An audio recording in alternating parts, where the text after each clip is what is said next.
खूब सरस मित्रों, आपनो खूब खूब आभार। खूब सरस कॉमेंट कर्या छे, खूब लाइक कर्या छे, खूब शेर कर्या छो। 2 દિવસ थया जोरदार वादळा थई गया छे, वरसाद आवे एवुं वातावरण थई गयुं छे। अयोध्यामां मोटो भव्य आयोजन गोठव्युं छे 22 तारीखनुं કે આખી દુનિયા જળહળી ઉઠે એવું મોટું મંદિર બન્યું છે। એટલે આપણે 22 તારીખે આખું ઘર જળહળી ઉઠવું જોઈએ એટલા દીવડા કરવાના છે, એ ખાસ નોંધ લેવી। ખૂબ સરસ મજાનું આયોજન ગોઠવ્યું છે। કોઈ સપનામાંય નહીં વિચાર કર્યો હોય કે આવું મંદિર આ અયોધ્યામાં બનશે। એવું જોરદાર મંદિર બની રહ્યું છે, જોઈ શકો છો। હવે આપણું બકાલું થોડું સરસ મજાનું પક્ષી આવતા હોય,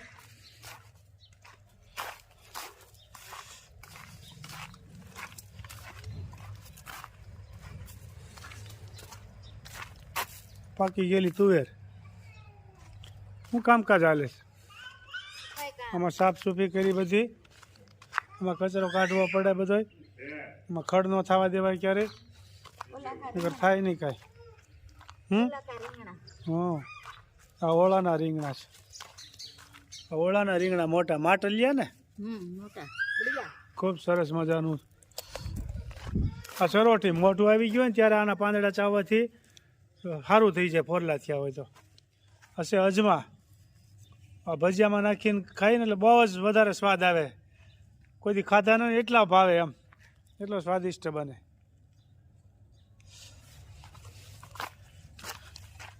ગુલાબી રીંગણા નાના નાના,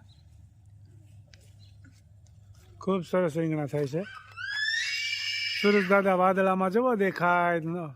સુરજ દાદાને નમસ્કાર કરીએ। જય સ્વામિનારાયણ।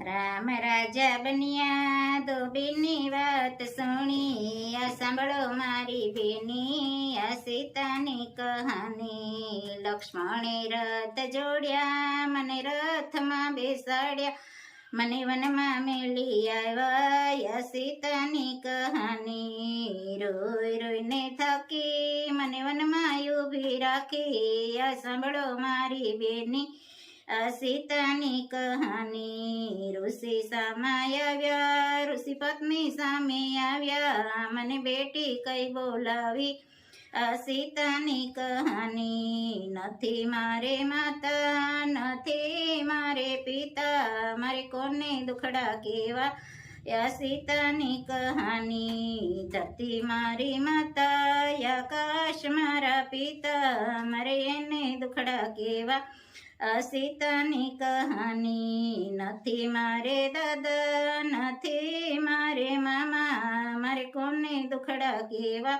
આ સીતાની કહાની। સૂર્ય મારા દાદા, ચંદ્ર મારા માતા, મારે એને દુખડા કેવા, આ સીતાની કહાની। એક માસ વીત્યો મારે 2 માસ વીત્યા, મારે 9 માસ વીત્યા, આ સીતાની કહાની। 9 માસ વીત્યા હું મનમાં મૂંઝણી, મારે કોને વાત કરવી, આ સીતાની કહાની। ઋષિ પત્ની આવ્યા, મને આશ્વાસન આપ્યા, મને બેટી કઈ બોલાવી, આ સાંભળો મારી બેની આ સીતાની કહાની। જંગલની ઝૂંપડીએ મારે 2 પુત્ર જન્મ્યા, એ ગળસુંદીનો પામ્યા, આ સીતાની કહાની। ખરખોડીના પાનની મેં ગળસુંદી બનાવી, મારા બાળકને પીવડાવી, આ સીતાની કહાની। જંગલની ઝૂંપડીએ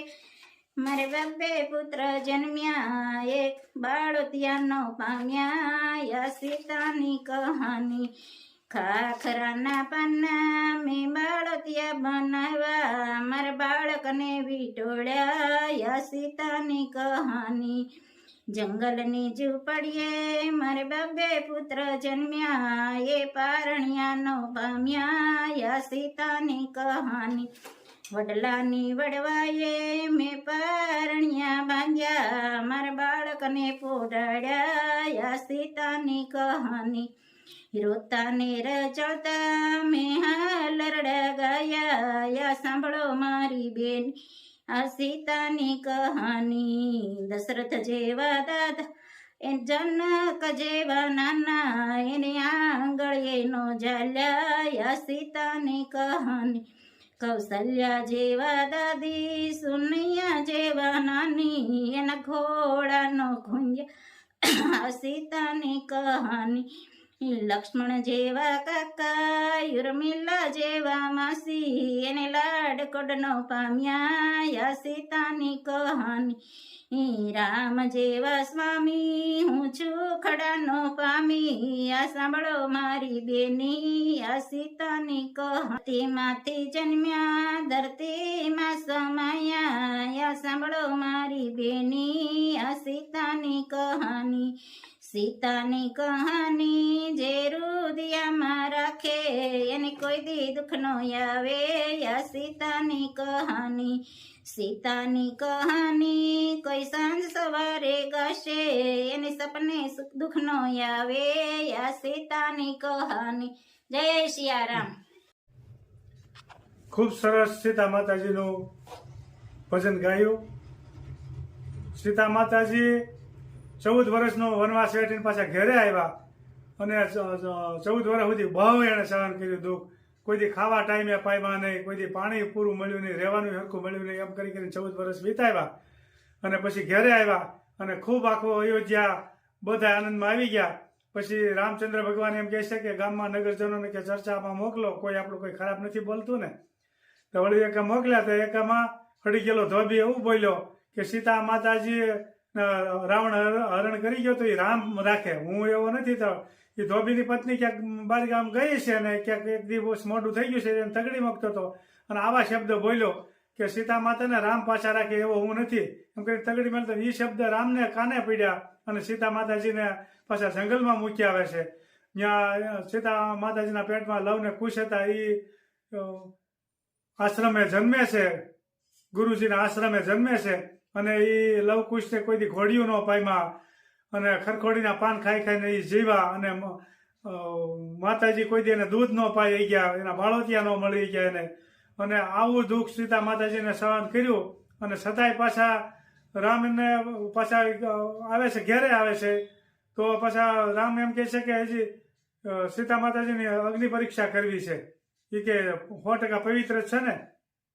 અગ્નિ માતાજી પ્રગટ થયા અને કાંઈ ન થયું. સીતા માતાજી એમ કેમ ઉભા રહ્યા અને અગ્નિ માતાજી પ્રગટ થયા ને એ પરીક્ષામાં પાર ઉતરી ગયા.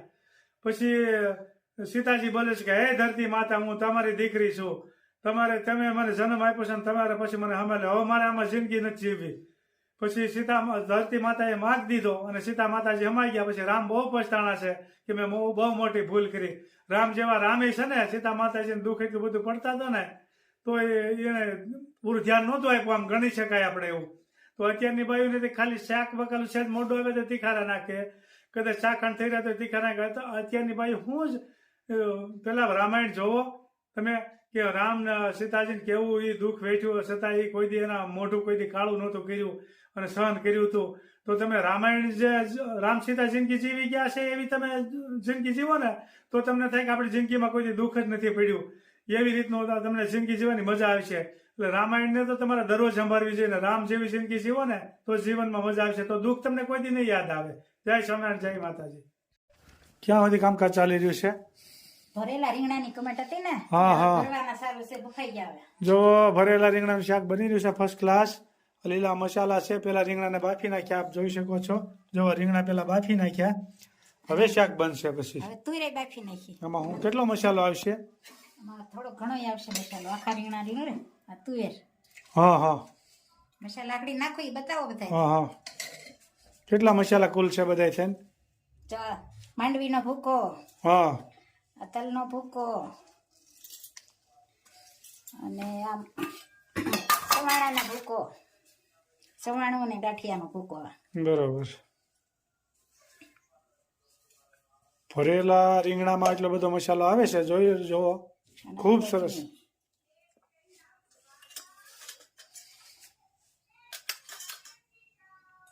ધાણા જીરું પાવડર, હા, હલ્દી, ચટણી, નમક બાફામાં નાખ્યું એટલે થોડુંક જ નાખવાનું, મસાલા પૂરતું. બરાબર અને છે, બાફામ ન નાખ્યું હોય તો એ પ્રમાણે નાખવાનું. બરાબર છે.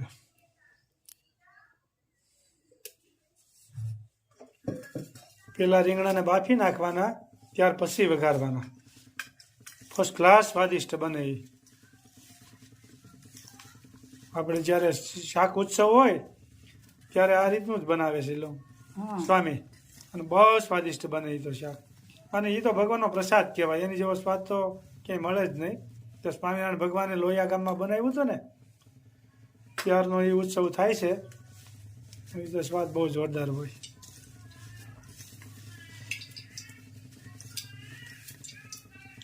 મસાલો થઈ ગયો તૈયાર. વઘાર, રાઈ, જીરું, આ મેથી કા ભૂકા. પેલા તુવેર વઘારવાની.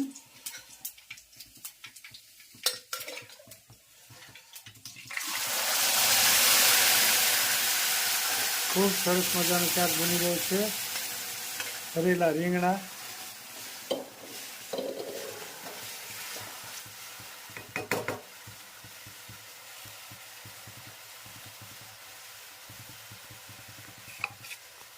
પછી રીંગણા નાખી દેવાના. પછી મસાલો ઉમેરી દેવાનો. એટલે રસાવાળું શાક થાય. સરસ મજાનું શાક બની રહ્યું છે, આપ જોઈ શકો છો. વહેલા શાક જમવા માટે પધારજો. જય સ્વામિનારાયણ. સરસ પછી થાળ પુસ્તક આવશે. શાક બન તૈયાર થાય ત્યારે હવે બતાવીશું. ખૂબ સરસ મજાનું ભરેલા રીંગણાનું શાક બની ગયું છે, આપ જોઈ શકો છો. ભગવાનને થાળ ધરાવી દીધો. ખૂબ સરસ મજાનો થાળ ધરાવી દીધો. ચાલો જમવા પધારો. લાઈક કરો, શેર કરો, સબસ્ક્રાઇબ કરો અને કોમેન્ટ કરો. Bye bye. જય સિયારામ. સુરતથી જીજ્ઞાબેન, મુંબઈથી ભારતીબેન, અમદાવાદથી ભારતીબેન અને નિશાબેન અમેરિકા સુધી એને સુવાસ પહોંચી ગઈ છે ઓળાની, રીંગણાની ની બધી. અને લક્ષ્મીધરની અને ઈલાબેન શાહની બધાની ઘણી ઘણી કોમેન્ટ આવે છે. Bye bye.